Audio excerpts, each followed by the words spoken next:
मियां साहब देखें, इस वक्त हो ये रहा है कि तमाम जमातें, मैं आपके अवाम पूरी सुन रही है, आप लोगों की तरफ से यही शिकायत है कि लेवल प्लेइंग फील्ड नहीं है। आप जब बार बार कहते हैं कि सहूलतकारी का सिलसिला जारी है, तो दैट मीन्स आप लोगों को यकीन नहीं है कि अब बिल्कुल साफ और शफाफ इंतखाबात होंगे या ये इंतखाबात कंट्रोवर्शियल नहीं होंगे। मौलाना फजलुर रहमान, रीसेंट बयान उनका कि जब तक ये दहशतगर्दी वाला मामला या मौसम वाला मामला जो उन्होंने रेस किया है कि वो नहीं होता, या अगर इल्तवा में नहीं आप जाते तो फिर साफ और शफाफ इंतखाबात नहीं होंगे। वो अदालती मार्शल लॉ का नाम उन्होंने वैसे ही दे दिया जो माहौल है। पीटीआई वो कहती है कि जी हमारे लोगों को तो कैंपेन की भी इजाज़त नहीं है, हमारे तो लोग जेलों में पड़े हुए हैं, उनको भी नहीं लगता कि साफ और शफाफ होंगे। पीपल्स पार्टी वो पहले से ही लेवल प्लेइंग फील्ड ना होने का एक शिकवा कर रही है। तो फिर इस इलेक्शन के पूरे प्रोसेस पे किस सियासी जमात को यकीन है?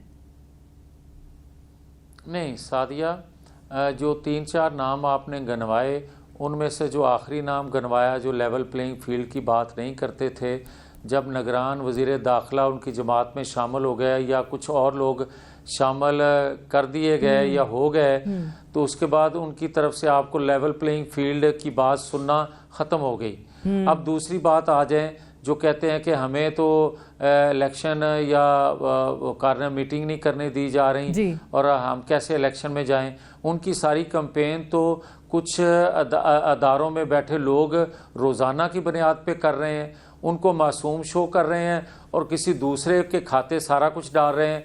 अब जो कुछ हो रहा है उसकी बदनामी जो है ये तासर देने की कोशिश की जा रही है कि वो मुस्लिम लीग करवा रही है, जबकि हम ये कह रहे हैं कि ये कैसी लेवल प्लेइंग फील्ड है कि हमें जो 12-14 साल से कहा जाता था सिसिलियन माफिया, उस पर कोई बात करने को तैयार नहीं है। जिन्होंने जुर्म किया है उनको सजा देने को तैयार नहीं है। तो ये कैसा इंसाफ है? हम ये एक बात कर रहे हैं, मगर फिर भी ये कहूँगा कि इलेक्शन जितना लेट होंगे, 8 फरवरी से एक दिन भी आगे जाएंगे, ये पाकिस्तान के साथ जुल्म होगा। बिल्कुल ठीक है। फिर सवाल तो यही बनता है ना, जो आप भी कह रहे हैं कि जी सहूलतकारी है, अभी भी जारी है, तो फिर सहूलतकारी कहाँ से हो रही है? कौन से इदारे की तरफ से हो रही है? वो कौन लोग हैं जो फिर एक जमात को तमाम केसेस होने के बावजूद भी, अवाम को बताने के बावजूद भी कि किस किस चीज़ों में ये लोग मुलव्वस रहे हैं, फिर भी सहूलतकारी जारी है?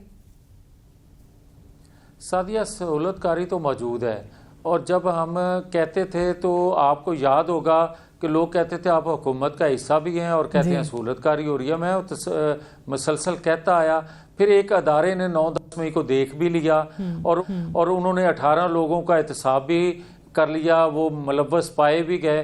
अब दूसरा अदारा है, दूसरे अदारे के अंदर आप देखें कि क्या सासू माँ की ऑडियो नहीं आई? क्या आप परवेज लाई के हवाले से, वो डीआईजी डोगर जो थे उसके हवाले से ऑडियो नहीं आई? और क्या फिर उसी तरह फैसले नहीं आए? और एक मुजरम को, एक जुर्म का इर्तकाब जिसने किया है, फैसले पेंडिंग है और आप उसको मासूम कह रहे हैं, गुड टू सी यू कह रहे हैं। और हमें 7 साल आपने बेगुनाह होते हुए किसी की ख्वाहिश पे सजा दी और आज 7 साल बाद अल्लाह अल्लाह करके हम बरी भी हो गए, मगर हमें तो किसी ने ये नहीं कहा कि आपके साथ ज्यादती हुई और आपको एक मनसूबाबंदी के तहत या एक